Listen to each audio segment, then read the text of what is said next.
Jacqueline Novak has been nominated for an Emmy for Outstanding Writing for a Variety Series for a comedy special On Your Knees.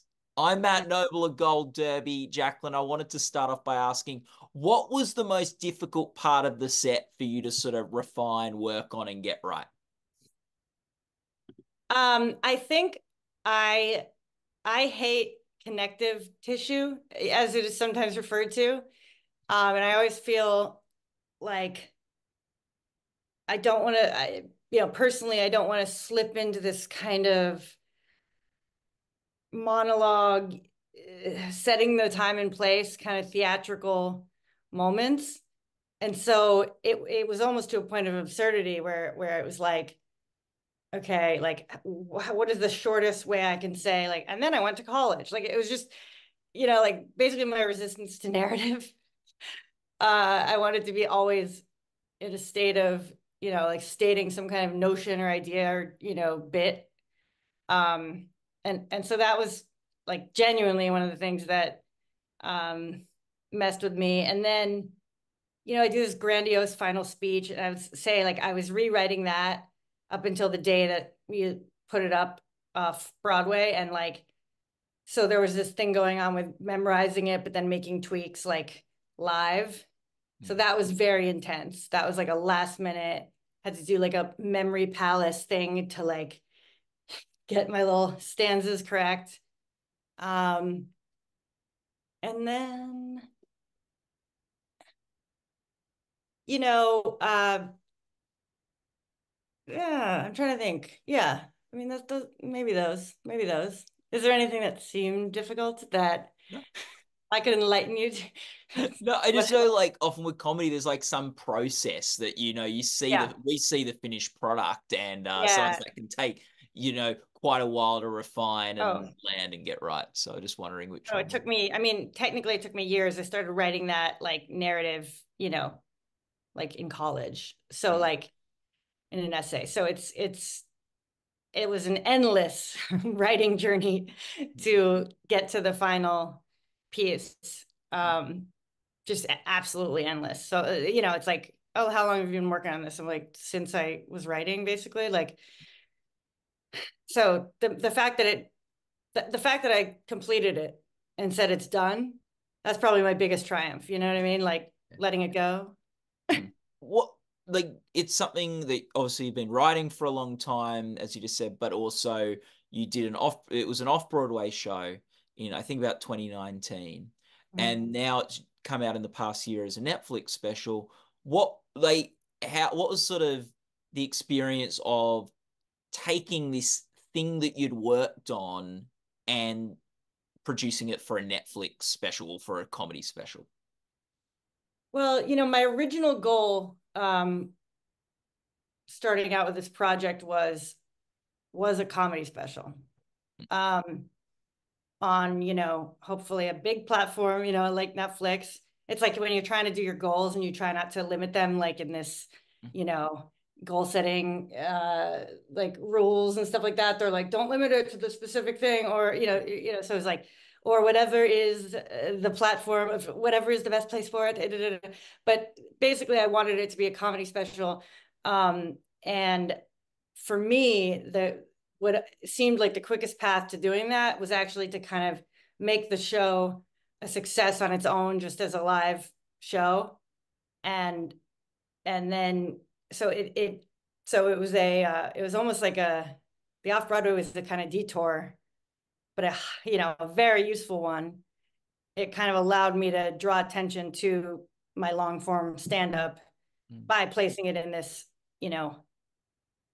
theatrical setting, different, little bit of a different world, kind of get out of the stand-up world, which is hard to do in this country, very hard to do hours unless you're already a touring headliner, so And it's a 90-minute special, and you said that sort of sometimes you find a challenge, that sort of connective tissue sort of thing. But like you're like the whole set is pretty much connected through the penis and like your jokes around that. When did you sort of realize that the penis could give you so much material? Well, it's very odd because I don't actually I'm not saying what it became, and what it is like to someone watching it is I think that's true, even though I personally don't experience it that way. I Yeah. experience the show like very much about, well, one, the idea of the blowjob, right? Mm, Um, Almost like the aesthetics of it, like the poetics of it, all of that, right? And then in order to get into all that, which is what I was there to talk about, there's this, well, first let me just clarify this and that, like almost clarify our terms, and and as a result, it was like, well, I got to explain this. And by the way, I mean, let's like, it was like, I have to say the word penis. And that immediately launches me into a whole thing about like why I don't feel like, saying that word. mm, And so there's all this like, tangential stuff when I didn't actually set out to talk about the penis. I mean, I still like stumble over the word. Like, so it's like a shock to me. I'm like, what? That's what it's about. Or like, it's not what I would have chosen. You know what I mean? Like the blowjob I can get behind because that's kind of a, an idea. But the penis, I would never be like, I'm gonna do that. I think that'll be a great look, so it's something I actually sort of struggle with. I'm like, yeah, but it's not about that. Like I'm like, yeah, sure, sure. But and yeah. then have to walk it back. And it's like, well, why do you talk about it for like 30 minutes? And it's like, because anything I talk about, I end up talking about for 30 minutes. Like there's no, but all to say, um, I think it's like, anything you find sort of difficult for me, anything I find difficult, uh, I end up spending more time on, right? So it's almost like why do I hesitate when I say the word penis? Like what is that? And I'm gonna have to say it. So then I'm getting into that question and just really going, why? Well, what is the issue with that word? And is that the word I'm going to use when we talk about it? I mean, I could say cock, but that's a whole other issue, And it's like when I find something difficult, I just keep talking. I've never like, I mean, even you'll notice I don't really like finish an answer, right? It's almost like I don't complete it. It's like might just sort of go like, and I'm still thinking that'll give you a chance to like get back in. I'm like never satisfied. I Yeah. never think I'm communicating well. Yeah. So yeah. It's also like part of like comedy and particularly your comedy, but just comedy in general, like sort of confronting the difficult and the sort of things that not just you, but maybe we all find difficult to talk about. Yeah. It's almost that obsessive, it's like, yeah, you go towards what's uncomfortable or what feels like yeah, like almost what you don't want to talk about. I mean, it's like I'm kind of prudish in my sensibility, like it, and so then I start going, well, why? And then I'm talking about the penis. It's very strange that at least yeah, like I think comedy allows you to just you know hold the contradictions or like play into them. Yeah. It's not Yeah. like one or the other kind of. Yeah. Like, and as you said, like it might be more about like sort of the blowjob than the penis. And you do say in the comedy special that it's teeth make a blowjob. What makes a joke to you? Well, I used to really enjoy looking at almost theory of, the comedic, right? Like, almost searching for the like true answer, like Yeah. the philosophy behind the philosophy. This guy said this, but actually he was just sort of adapting this. Really, like I love that. I could spend years doing that. It's very like it calls to me. And at times when sitting around or comedians or whatever, like these conversations kind of come up, or someone asks like what makes something a punchline, and like I started getting in on all this theory, and then this like other comedian was like, if people laugh, the thing you said right before that is a punchline. And I was like, okay, that's actually kind of genius. Like, there was like an elegant simplicity to it. But I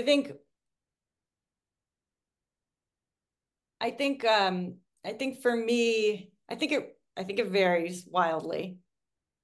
Um, I think for me, ultimately, it's something has to be sort of interesting and sort of surprising to me that I'm, you know, sort of burning to say because there's something odd about it. And then it's like I simultaneously want to say a certain thing. And if other people find it funny that I either want to say that thing or am saying it, that is like, that is my little payment to let me preach. Mm. Yeah. I that's my answer today. Yeah, that's good. Do You you know have what I a mean? do you have a favorite joke in the special, or just a particular moment or thing that you Yeah, always find really funny? that's a great question. I'm like in 90 minutes. I'm like, yeah, 90 minutes. I'm like, drawing a blank, like can't think of anything. Yeah. Um, I know that I always enjoy the part where I talk about kind of well, two things. One of my favorite lines is probably uh I mean, one of my like the final, very final lines, would you believe it? Somehow I win again. I mean, it's contextualized. It's not a joke for anyone watching this to enjoy. Yeah. Um, it's like these kind of like triumphant lines make me really happy when I'm performing them, Mm. In terms of you'd think I'd have an answer to that. No, that's good. The thing I do come to mind, I guess, is like I like saying I like this part kind of towards the beginning where I'm talking about like calling the penis a cock is like, um, you know, sort of there's actually something patronizing about it. I'm telling it what it wants to hear. I'm treating it like my little nephew who runs into the kitchen wearing a monster mask and we're all like, ah, and then, he leaves and we go right back to talking because he didn't scare us.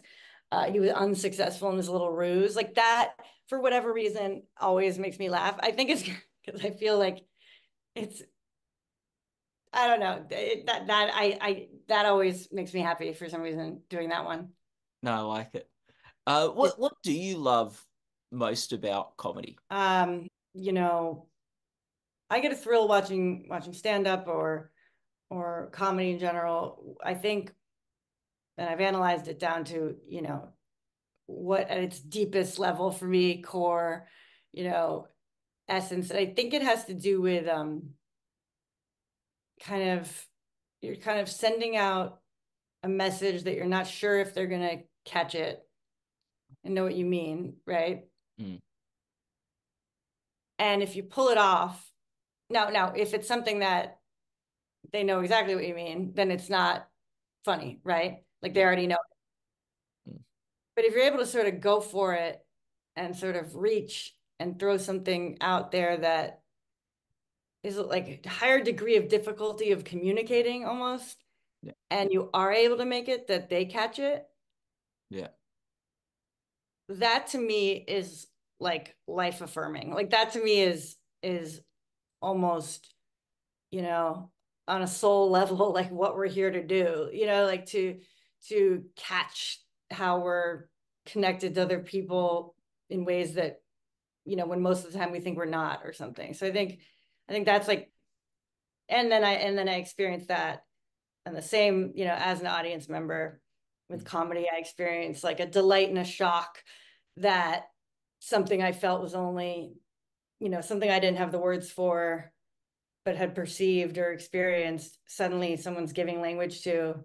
That gives me the same feeling of connection, I guess. Mm. Yeah, no, I like that. Like you talk about like in the special like how like playing with balls, like you need authenticity. Yeah. How much is it how important is authenticity to comedy? The term is like so loaded, Yeah. so particularly in like uh, the world, like even in marketing or something, right? It's like a brand trying to be authentic, right? And it's Yeah. like, well, what can authenticity possibly mean for a brand when their goal is to sell you something, right? So it's like so I am sort of being like a little playful with my use of that word. Yeah. For me, it's, in comedy, for me, it's a little bit of that, um, like death instinct in comedy, or like comedic sort of pathos of going towards the thing, even if you don't know that you're going to pull it off. Mm. So it would be like, to me, it's like saying the thing that I really actually think is funny, even though I don't know that it's going to go over, like, in favor of something that works, that I don't actually think is accurate. Like, I will take things out that have laughs because I'm like, that's not like, like, I don't like it. Like, it's, I'm like, that's not what I can't stand getting a laugh on something I don't like fully stand behind. Mm. Yeah. Not that I really, know Yeah. how to do that anyway, but And congrats on the Emmy nomination. And it's a fun category because you're up against some of your friends, which yes, is cool. yes. What does that Emmy nomination mean to you? I mean, I couldn't be more excited. Yeah. I mean, maybe that's like duh, but I think you spend a lot of time trying to tell yourself that, we're only entitled to our labor, not the fruits of our labor. And, like, not to think about external validation and things like this. And so, you do a lot of work to put that kind of stuff out of your mind, I think, and which I had done. Um, and so then it was like this surprise, Mm. and almost like letting myself enjoy it is kind of the thing, like, wait, okay, but if I let myself enjoy this, does that mean that I'm buying into external validation for the rest of my life? And like, if I enjoy this, then I'm immediately, I've made a deal with the devil in terms of, self worth or something like that. And I've been like, no, I can absolutely enjoy this as just a treat, like as just candy, like this is just fun, and and let it in, right? Like, just let it in and let it be fun. And yeah, the other people nominated, who are friends, and I keep picturing us like we're gonna be seated together, but I don't know that they actually do that. I keep picturing us like in a little row, and Yeah. and then I'm like, actually, I don't think that's even how they do it. No, like maybe you'll be in a similar section because it's the same Yeah, category, like, and they'll want to, like, maybe it's helpful with the, yeah, but yeah, I think there's a whole lot of things that go into how they seat people and where. So I know.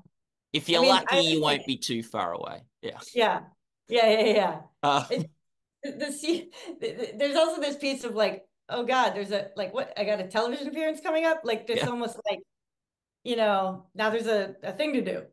Yeah, Like, you've done a 90-minute set. You'll have to prepare a 90-second set. Like, I know. That's a yeah. good point. Like, with like speeches, and I think, like, people always like, I truly didn't prepare, and that whole thing. And I get that. No one wants to Mm, emotionally play out like yeah. a fake speech and then not have it happen, but Yeah. it does happen. Then Yeah. Like, is that a great opportunity to just do material yeah. you Uh, worked in speech? yeah, yeah. There's Jacqueline, to quickly finish off, the thesaurus is the people's dictionary. What if people looked up your comedy special on your knees in the thesaurus, what word would be the first one that came up? Interesting. Well,